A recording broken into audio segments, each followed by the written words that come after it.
नमस्कार, मैं हूँ आनंद और आप देख रहे हैं जैन फॉर एडुकेशन। आज मैं प्रश्नावली 11.1 के प्रश्नों को हल करने जा रहा हूँ। ये सभी प्रश्न रचना से संबंधित है। कक्षा 10वीं है, विषय गणित है और अध्याय या चैप्टर का नाम है रचनाएं। आज हम लोग एक रेखाखंड के विभाजन से संबंधित रचना करेंगे। दूसरा प्रकार का जो रचना होगा वह होगा एक दिए गए स्केल गुणक के अनुसार दिए गए त्रिभुज के समरूप एक त्रिभुज की रचना करना। आइए प्रश्न संख्या 1 को पढ़ते हैं। 7.6 सेंटीमीटर लंबा एक रेखाखंड खींचिए और इसे 5:8 में विभाजित कीजिए। दोनों भागों को मापिए। इस रचना को करने के लिए, यह रचना आपका रेखाखंड के विभाजन पर आधारित है। इस रचना को करने के लिए हमें स्केल और एक प्रकार की आवश्यकता होगा। आइए इस रचना को करते हैं। इसके लिए हम लोग 7.6 सेंटीमीटर लंबा एक रेखाखंड ड्रॉ कर लेते हैं। कोई बिंदु ए लिए और ए से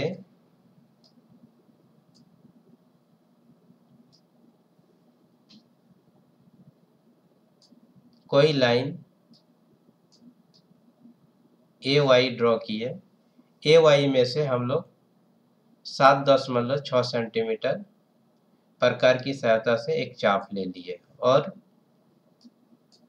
यह रेखाखंड आपका बी हो गया। तो ए से बी की लंबाई 7.6 सेंटीमीटर।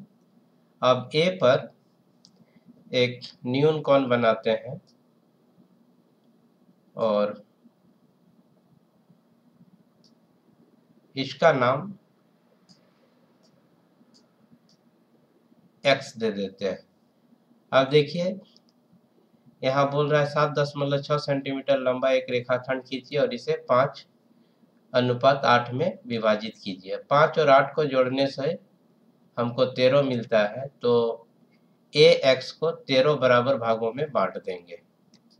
ये पहला, दूसरा और इसी तरह से सपोज कीजिए ये आपका 13वां है।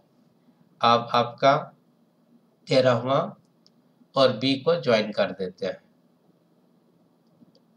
ज्वाइन कर दिए। ज्वाइन करने के बाद हम लोग यहाँ एक कोण बनाते हैं और सपोज कीजिए ये आपका x है। तो bx के समानांतर आपका 5 बोला था, तो ये आपका 1 2 फिर 3 4 और ये आपका हो गया 5। ये आपका सपोज कर लीजिए A5 है। तो A5 से आपका XB के समानांतर एक रेखा ड्रॉ कर दिए। सपोज कीजिए ये रेखा आपका ये है जो AB को सपोज कीजिए C बिंदु पर प्रतिच्छेद करता है।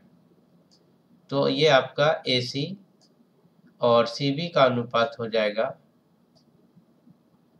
5:8।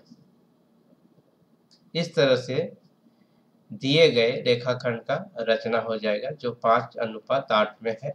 इसको एक बार फिर से रिपीट कर देते हैं। सबसे पहले कोई लाइन ए वाई लिए, उसमें से ए बी एक चाप लिए जो आपका 7.6 सेंटीमीटर का है।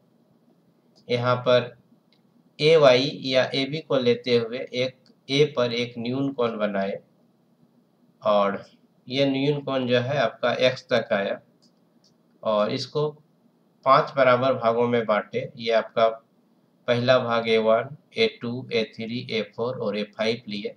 चूँकि 5:8 बोला जा रहा है इसलिए A5 ले लिए और ये आपका जो होगा A13 हो जाएगा, क्योंकि 5 और 8 आपका 13 होता है। तो A13 को हम लोग B से मिला दिए हैं यहाँ पर, और A5 पर A13B के समानांतर कोई रेखा खींचे जो AB को आपका C बिंदु पर प्रतिच्छेद करता है। तो ये आपका AC अनुपात CB जो है आपका 5:8 हो जाएगा, और यही आपका एक अभीष्ट रचना हो जाएगा दिए गए प्रश्न के अनुसार। इसका जो स्टेप होगा, रचना का जो चरण होगा, वो होगा सबसे पहले एक लाइन AY लिए हैं, ये पहला स्टेप होगा। उसमें से 7.6 सेंटीमीटर का एक चाप AB लिए है, ये आपका दूसरा स्टेप हो जाएगा। तीसरा स्टेप में होगा A पर कोई न्यून कोण बनाए जो आपका AX है। अब AX में आप 5 जोड़ 8 माने 13 बराबर भागों में बांटते हुए अंकित कर दिए या कोई चिन्ह लगा दिए, जो आपका A1, A2, A3, A4, A5 इस तरह से A13 है। जो सबसे लास्ट में जो है A13 को हम लोग B से ज्वाइन कर दिए हैं, और A13B के समानांतर A5 पर एक फिर से लाइन सेगमेंट ड्रॉ किए हैं जो AB को C पर प्रतिच्छेद करता है। इस प्रकार से दिए गए प्रश्न के आधार पर रचना हो जाता है। AC अनुपात CB जो होगा आपका 5:8 होगा। तो hope that there is no problem to understand this construction, और इस प्रकार का कंस्ट्रक्शन आपका बोर्ड एग्जामिनेशन में पूछा जाता है। आइए इसको इरेज कर देते हैं।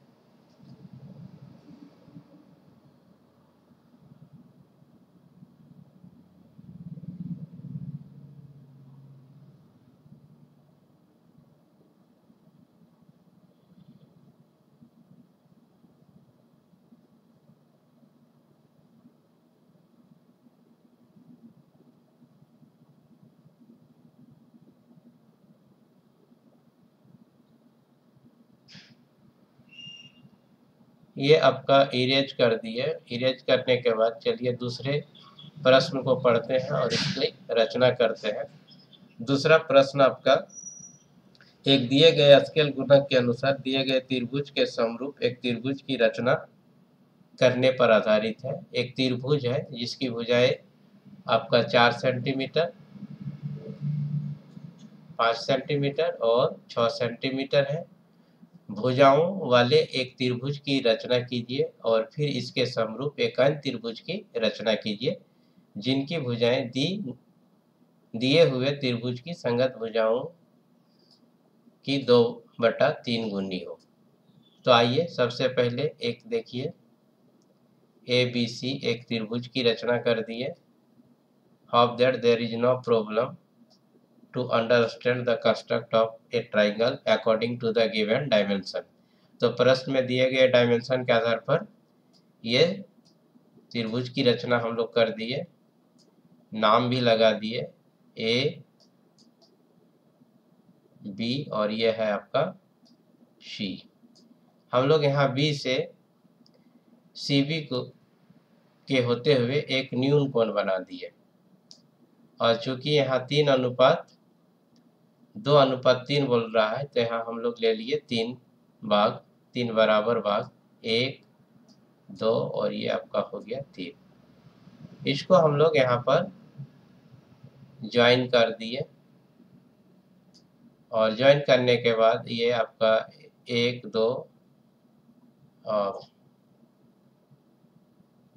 3, 4, तो यहाँ से 2 ले लिए और 2 से आपका C, ये सपोज कर लिए हम लोग D, DC के समानांतर यहाँ से एक रेखा खींचे जो इस त्रिभुज को यहाँ पर इंटरसेक्ट कर रहा है। ये आपका था A, B और ये C, इसको सपोज कर लिए C1 है। अब C1 से आपका CA के समानांतर एक रेखा ड्रॉ कर दिए जो इसको प्रतिच्छेद कर रहा है A पर। ए डैश पर। तो इस प्रकार से बी ए डैश और सी समरूप त्रिभुज है बी ए सी के बराबर। तो half that there is no problem to understand this construction. इस कंस्ट्रक्शन को समझने में कोई दिक्कत नहीं हुआ होगा। If you have write into the comment box, I shall try my level best to clear your doubt. यदि आपको कोई संशय है तो मेरे कमेंट बॉक्स में देखिए, मैं आपके संशय या डाउट को दूर करने का प्रयास करूंगा। तो इस तरह से प्रश्न वाली 11.1 के सभी प्रश्न इसी दो टॉपिक पर आधारित है। एक रेखा के विभाजन पर आधारित है और दूसरा जो है एक दिए गए स्केल गुणक के अनुसार दिए गए त्रिभुज के समरूप एक त्रिभुज की रचना करने से संबंधित है। बाकी के प्रश्नों को मैं अपने अगले वीडियो लेक्चर में सॉल्व करूंगा। तब तक के लिए आप सभी को धन्यवाद। Thank you very much to stay with me till the first and second construction according to the given question. Thank you very much.